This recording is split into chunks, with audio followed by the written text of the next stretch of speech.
ملک میں انداز عمر کھیل عمران خان کے ہاتھ سے باہر ہو چکا ہوا ہے۔ عمران خان صاحب کے وزیر اعلیٰ علی امین گنڈاپور وفاقی حکومت سے رسم و راہ بڑھاتے ہوئے نظر آ رہے ہیں۔ آج ان کی وزیر اعظم سے ملاقات ہے، اور دوسری طرف عمران خان صاحب باز نہیں آ رہے۔ وہ انتشار، افراتفری کی سیاست اور پاکستان کو دیوالیہ بنانے کی جو ان کی خواہش ہے، اس کی تکمیل کے لیے کوشاں ہیں۔ خط لکھے جا رہے ہیں عالمی فورمز پر، خواہشات کا اظہار کیا جا رہا ہے کہ پاکستان آج نہیں تو کل کنگال ہو جائے گا، دیوالیہ ہو جائے گا، سڑکوں پر لوگ پیٹرول کی لائنوں میں لگے ہوں گے، چھینا جھپٹی ہوگی، اسٹورز جو ہیں وہ وہاں پر اشیاء خورنوش وہ چھینی جائیں گی، یعنی کوئی بندہ محفوظ نہیں ہوگا۔ پاکستان میں ایک انارکی سی کیفیت ہوگی۔ یہ نقشہ عمران خان صاحب کے ذہن میں ہے، اور عمران خان صاحب اسی نقشے کے اوپر پاکستان کو لے کر جانا چاہتے ہیں۔ آج بھی انہوں نے اسی خواہش کا اظہار کیا۔ جیل میں ملاقاتوں پر پابندی ہے، لیکن بہرحال عدالتی سماعت پر ان سے صحافیوں کی ملاقات بھی ہوتی ہے، ان کے وکلاء کی ملاقات بھی ہوتی ہے، اور جو معاملہ ان کی ملاقاتوں کا ہے 180 مقدمات، اور پھر اگر 180 مقدمات ہیں تو ہفتے میں 180 بار ملاقات کی اجازت ہونی چاہیے۔ کچھ اس طرح کی چیز عدالت کے اندر سے سامنے آئی ہے کہ ایک مقدمے ایک ملزم کے اوپر اگر ایک مقدمہ ہو تو پھر تو سمجھ میں آتا ہے کہ ہفتے میں ایک بار ملاقات، لیکن اگر 180 مقدمات ہیں تو پھر ایک ملاقات کیسے؟ یہ سوال چیف جسٹس اسلام آباد ہائی کورٹ نے اٹھایا ہے۔ عمران خان صاحب کا جو ملاقاتوں کے خلاف وفاقی حکومت اور پنجاب حکومت کی درخواستیں تھیں۔ تو بہرحال معاملات بڑے گمبھیر ہوتے جا رہے ہیں، خبریں بہت زیادہ ہنگامہ خیز ہیں، اور عمران خان صاحب کے لیے اچھی نہیں ہیں خبریں۔ پاکستان کی عوام کے لیے تو ظاہر ہے حالات کوئی بہتر نہیں ہیں، لیکن سیاسی طور پر عمران خان صاحب کے متعلق خبریں اچھی نہیں ہیں۔ وکیل ان کے اب عدالتوں میں جانا چھوڑ چکے ہوئے ہیں مخصوص نشستوں کے معاملے پر۔ پشاور ہائی کورٹ میں آج 5 رکنی لارجر بینچ میں سماعت تھی، وہاں پر پی ٹی آئی کے وکیل ہی نہیں تھے۔ پیپلز پارٹی کے وکیل فاروق ایچ نائک صاحب پہنچے ہوئے تھے، اٹارنی جنرل پہنچے ہوئے تھے، پی ٹی آئی کے وکیل ہی نہیں تھے۔ جج صاحب کہتے رہے کہ جی پی ٹی آئی کے وکیل کدھر ہیں؟ تو بتایا گیا عدالت کو کہ جی وہ تو اپنا اڈیالہ جیل میں جو عمران خان کے اوپر مقدمہ 190 ملین پاؤنڈ کا ادھر ہیں، علی ظفر بھی اور بابر اعوان بھی، وہ یہاں نہیں ہیں۔ تو بہرحال اس میں پھر عدالت نے کہا کہ ٹھیک ہے، پھر ہم حکم امتناع ختم کر دیتے ہیں۔ تو اس پر یعنی جو مخصوص نشستوں پر حلف اٹھانے کے لیے جو انہوں نے حکم امتناع جاری کیا تھا کہ خیبر پختونخوا سے تعلق رکھنے والے MNAs, MPAs جن کی مخصوص نشستوں پر الاٹمنٹ کی گئی ہے سنی اتحاد کونسل کے علاوہ دیگر جماعتوں کو، جے یو آئی ایف کو، مسلم لیگ نون کو، پیپلز پارٹی کو، عوامی نیشنل پارٹی کو، وہ حلف نہیں اٹھائیں گے خیبر پختونخوا سے تعلق رکھنے والے ایم این ایز بھی اور ایم پی ایز بھی۔ تو حکم امتناع تھا، تو عدالت نے کہا ٹھیک ہے، اگر پی ٹی آئی والے نہیں آ رہے، سنی اتحاد کونسل والے نہیں آ رہے، تو پھر ہم حکم امتناع جو ہے وہ ختم کر دیتے ہیں۔ تو قاضی انور صاحب وہاں تھے، پی ٹی آئی کی نمائندگی کر رہے تھے، انہوں نے کہا نہیں، آپ اس طرح نہ کریں، اگر اس طرح کیا تو ہمارا تو کیس ہی خراب ہو جائے گا، لہٰذا آپ ہمیں اپنا اٹارنی جنرل کو سنیں اور اس کے بعد ہمیں وقت دیں۔ تو انہوں نے کہا ٹھیک ہے، آپ آرگومنٹ کریں۔ انہوں نے کہا نہیں، میری آج تیاری نہیں ہے۔ جج صاحب کو انہوں نے کہا میری تیاری نہیں ہے، آپ ابھی اٹارنی جنرل کو سنیں، میں تیاری کر کے جو ہے وہ کل آرگومنٹ کروں گا۔ تو کل 9 بجے تک سماعت ملتوی ہو گئی ہے۔ تیاری کوئی نہیں ہے پی ٹی آئی کے وکلاء کی، پی ٹی آئی کے وکلاء وہاں جا نہیں رہے، اور کیس بڑا واضح ہے۔ جو چیزیں جو آرگومنٹ عدالت میں رکھا گیا وہ یہی ہے کہ سنی اتحاد کونسل ایک پارلیمانی پارٹی نہیں ہے۔ انہوں نے نہ الیکشن لڑا، نہ انہوں نے مخصوص فہرستیں جمع کروائیں مخصوص نشستوں کے لیے، اور یہاں تک کہ ان کے اپنے اٹارنی جنرل نے کہا کہ جو ان کے اپنے جو سربراہ وہ تک آزاد حیثیت میں الیکشن لڑے ہیں تو یہ کلیم کر ہی نہیں سکتے۔ تو لہٰذا آئین اور قانون کے مطابق سیٹیں دیگر جماعتوں میں تقسیم ہونی تھی، ہو گئی۔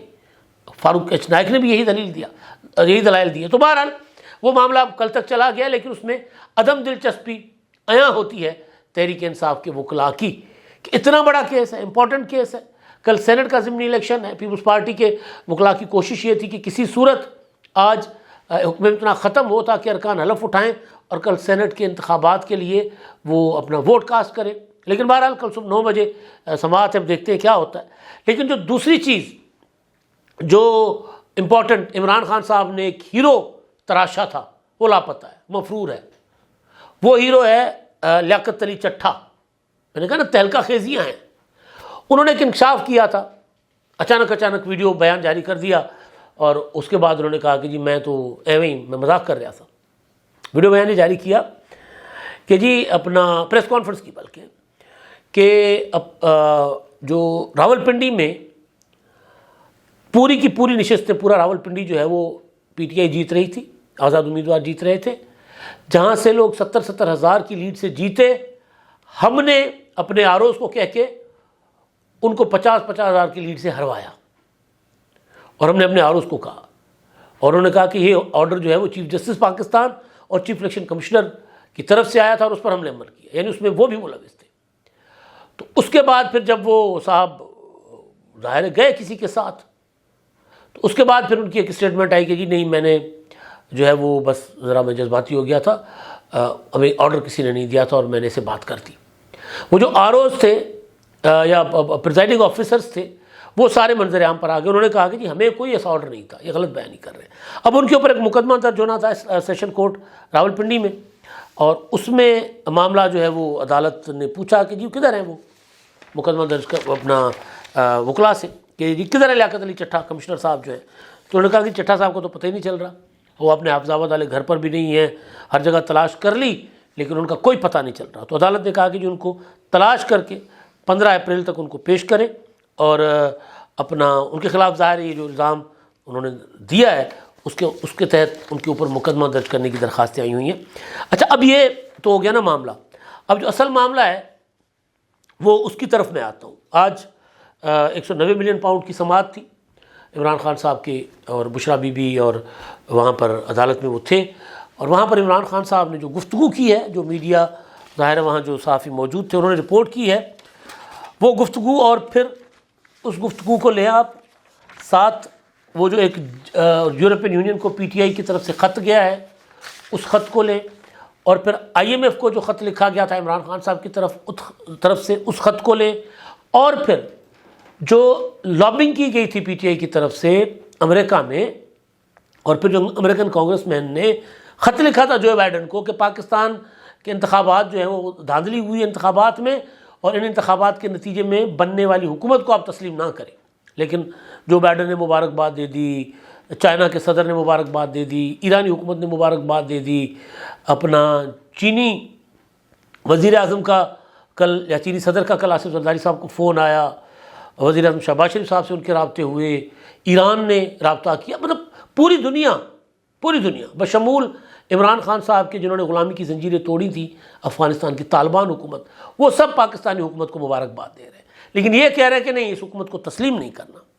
اب عمران خان صاحب میں پہلے گفتگو اور اس کے بعد جو واقعات ہوئے ہیں وہ میں آپ کے سامنے رکھتا ہوں۔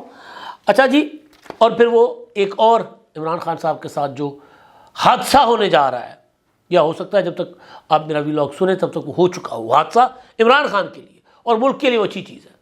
ہر وہ چیز جو ملک کے لیے پازیٹیو ہوگی وہ عمران خان صاحب کے لیے حادثہ ہوگی۔ اچھا، اب یہ ہے عمران خان صاحب نے جو گفتگو کی ہے، وہ جناب کہتے ہیں اڈیالہ میں صحافیوں کے ساتھ گفتگو کرتے ہوئے کہ پاکستان میں سری لنکا والا کام ہونے جا رہا ہے، اب مہنگائی میں مزید اضافہ ہوگا، عوام باہر نکل آئے گی، الیکشن جھوٹے ہوئے، اداروں کی ساکھ ختم کر دی گئی، سیکیورٹی تھریٹ کا کہا جا رہا ہے، یہ بھی جھوٹ ہے، سارا ملک جھوٹ پر چل رہا ہے۔ اب سیکیورٹی تھریٹس اگر عمران خان کہیں کہ جی اگر سیکیورٹی تھریٹس کی آڑ میں میری ملاقات بند کی جا رہی ہے اور یہ جھوٹ ہے، تو پھر عمران خان صاحب جھوٹ بول رہے ہیں، کیونکہ عمران خان صاحب کی ساری وہ تقریریں، وہ سارے ویلاگس آپ اٹھا کر دیکھ لیں، 10 اپریل 2022 یعنی جب سے وہ حکومت سے نکالے گئے تھے، اس کے بعد سے لے کر 5 اگست گرفتار ہونے تک، اور جو ان کے خلاف مقدمات ہیں، جب تک ان کا ٹرائل جیل کے اندر نہیں ہوا تھا اس وقت تک عمران خان صاحب یہ کہتے تھے کہ جی یہ عدالتوں میں مجھے اس لیے لے کر جایا جا رہا ہے تاکہ مجھے قتل کیا جائے، میری زندگی کو خطرہ ہے، مجھے مارنے کی کوشش کی جا رہی ہے، مجھے سیکیورٹی تھریٹس ہیں۔ اور آپ کو یاد ہوگا کہ وہ جو چکو پہن کر جاتے تھے کالے سے، بلٹ پروف کی شیلڈز چاروں طرف ہوتی تھیں، اور عمران خان صاحب یوں ڈرے سہمے سے جاتے تھے، ادھر ادھر دیکھتے تھے کہیں سے کوئی ماری نہ دے، خود کہتے تھے، خود کہا کہ جی میرے اوپر 4 حملے ہوئے۔ اب آج وہی عمران خان کہہ رہے ہیں کہ مجھے سیکیورٹی تھریٹ سے، یہ سب سے بڑا جھوٹ ہے، حکومت جھوٹ بول رہی ہے۔ یا تو عمران خان صاحب کل جھوٹ بول رہے تھے، آج جھوٹ بول رہے ہیں۔ حکومت کے پاس تو عمران خان صاحب کی طرف سے فراہم کردہ ان کے خلاف ایک بڑا ہتھیار آ گیا کہ جی انہوں نے خود کہا تھا کہ میری جان کو خطرہ ہے، خود یہ کہہ رہے ہیں، بشرا بی بی نے چیف جسٹس امرتا بندیال کو خط لکھا کہ عمران خان کی جان کو خطرہ ہے، ان کو سلو پوائزن کیا جا رہا ہے۔ یہی بات بشرا بی بی کے لیے کی گئی کہ جو ان کو سلو پوائزن کیا جا رہا ہے. تو وہ عمران خان کہہ رہا ہے کہ جی یہ جھوٹ ہے, یہ سب جھوٹ ہے اور ملک جھوٹ پر چل رہا ہے. باقی انتخابات میں پی ٹی آئی کو میدان میں نہیں آنے دیا گیا. وہ باتیں تو وہی ہیں جو عمران خان صاحب کرتے رہے. جو اصل چیز ہے وہ ہے کہ سری لنکا, اب سری لنکا کی خواہش عمران خان صاحب کی جس دن حکومت سے نکلے تھے اسی دن کہا تھا انہوں نے کہ پاکستان سری لنکا ہونے جا رہا ہے. ان کا خیال تھا کہ آئی ایم ایف کے ساتھ معاہدہ کر کے انہوں نے معاہدہ توڑ لیا تھا. معاہدے میں پیٹرول بجلی کی قیمتیں بڑھانی تھیں, سبسڈیز ختم کرنی تھیں. عمران خان نے آئی ایم ایف سے قسط لے کر جب ان کو پتہ چلا کہ ان کی حکومت جا رہی ہے تو انہوں نے کیا کیا, بجلی کی قیمتیں کم کر دیں, پیٹرول کی قیمتیں کم کر دیں اور آئی ایم ایف کا معاہدہ توڑ لیا. تو ان کو اندازہ تھا عمران خان صاحب کو, وہ کہہ رہے تھے کہ ہم خود کا اپنے ہاتھ سے کر کے گئے جو کچھ کر کے گئے. تو ان کا خیال تھا کہ آئی ایم ایف پاکستان کے ساتھ ڈیل نہیں کرے گا, پاکستان ڈیفالٹ ڈکلیئر ہو جائے گا سری لنکا کی طرح. جب ملک ڈیفالٹ ڈکلیئر ہو جائے گا تو ایک معاشی کڑمس مچے گا اور اس کڑمس میں پھر افراتفری ہوگی, چینا جھپٹی ہوگی, انارکی کی کیفیت ہوگی. لیکن نہیں ہوا ایسا. اب بلومبرگ کہہ رہا ہے کہ جی پاکستان میں بہتری کے آثار آنا شروع ہو گئے ہیں. وفاقی کابینہ کی حلف برداری کے بعد, وزیر خزانہ کے تقرر کے بعد یا مشیر خزانہ کے تقرر کے بعد آئی ایم ایف نے اعلان کر دیا کہ ہم اپنا مشن بھیج رہے ہیں اگلے ہفتے. حکومت نے بھی کہہ دیا کہ ہم آئی ایم ایف کے ساتھ ڈیل کر رہے ہیں, بڑا پیکج لے رہے ہیں, وزیر خزانہ نے کہا. تو آئی ایم ایف کے ساتھ ہمارے معاملات آگے جا رہے ہیں. ادھر یہ صاحب وہی کنویں کے مینڈک اندر بیٹھے ہوئے, ان کو لگ رہا ہے کہ جی دنیا وہی ہے جو میں سوچ رہا ہوں. وہ جو ان کو آسمان کا ایک حصہ نظر آتا ہے وہ سوچتے ہیں کہ دنیا یہی ہے. تو وہ جو ہیں وہ پاکستان کو دوبارہ سری لنکا بنانے کی اپنا بات کر رہے ہیں. اب اس بات کرنے سے یہ ہوگا کہ مارکیٹ جو اعتماد بنا رہی ہے نا, وہ اعتماد مارکیٹ کا ٹوٹے گا اور کچھ نہیں ہوگا. مارکیٹ غیر یقینی سے اپنا دوچار ہو جائے گی, غیر یقینی کی کیفیت حاوی رہے گی. تو غیر یقینی میں انویسٹمنٹ نہیں آتی. تو یہ اس طرح کر کے پاکستان کو تباہ و برباد کرنا چاہ رہے ہیں. وزیر اطلاعات جو ہیں اپنے عطا تارڑ صاحب, انہوں نے ایک پریس کانفرنس کی ہے کہ پی ٹی آئی نے خط لکھا ہے یورپین یونین کو کہ پاکستان کا جی ایس پی پلس اسٹیٹس جو ہے وہ واپس کرے, کیونکہ یورپین یونین کی منڈیوں میں پاکستان کی مصنوعات کی رسائی نہیں تھی. پیپلز پارٹی کے دور میں آصف زرداری نے کوششیں کیں, اس کے بعد مسلم لیگ نون آئی اور انہوں نے بہرحال فائنلی 2008 سے 2013-14 تک پاکستان کو جی ایس پی پلس اسٹیٹس مل گیا تھا, یعنی دونوں حکومتوں کی کوششوں سے. اور انہوں نے, عمران خان صاحب نے, نواز شریف کے دور میں تو Pakistan F A T F میں اپنا وائٹ لسٹ میں آ گیا تھا, نکل گیا تھا ایف اے ٹی ایف سے, آئی ایم ایف سے پاکستان نکل رہا تھا.